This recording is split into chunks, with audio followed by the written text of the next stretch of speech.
નમસ્કાર ખેડૂત ભાઈઓ, આપણે ડીસા મુકામે જે કૃષિ મેળો યોજવામાં આવ્યો અને એની મુલાકાત અમે અને અજમલબા અમારા બા છે ગયા હતા.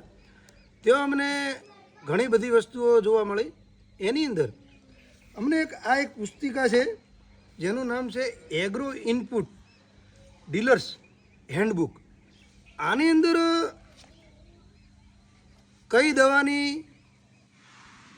કઈ રીતે અસર થાય છે, કયા પાકની અંદર કઈ દવા નાખવી, કયા ટાઈમે નાખવી, કઈ રીતનો પાકની આપણે ફેરબદલી કરવી અને એની સાથે સાથે આ ફાર્મર રેકોર્ડ ડાયરી.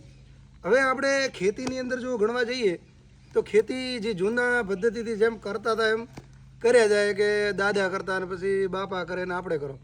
પણ હાલની તારીખની અંદર જે મોંઘવારીનો સમય છે એ મોંઘવારીના સમયની અંદર જો આપણે બિઝનેસ ટાઈપ ખેતી નહીં કરીએ તો આપણને આપણા પડતરરૂપ ભાવ મળવાના નથી અને આપણને પોસાવાનું નથી.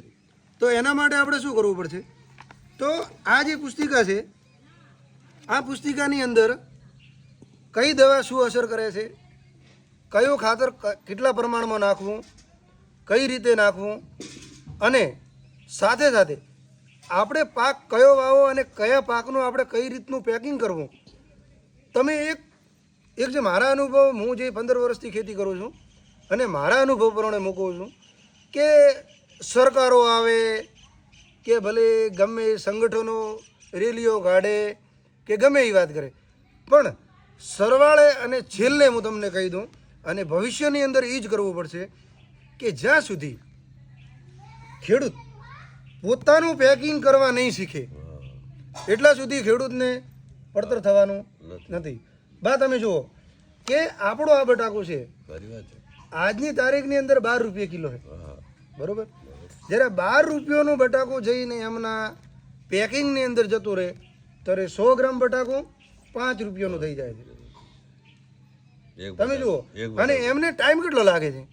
ખાલી સેકન્ડોનો ટાઈમ લાગે છે અને ભાવ 100 ગણા કરી નાખે છે. એની પાછળ કમાલ કેનો છે? પેકિંગનો કમાલ છે.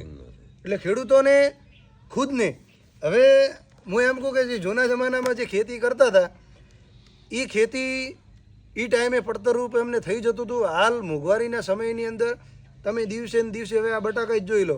ગઈ સાલ બટાકાનો ભાવ જુઓ અને આ સાલ બટાકાનો ભાવ જુઓ અને તમે ખર્ચો તમારો જોઈ લો.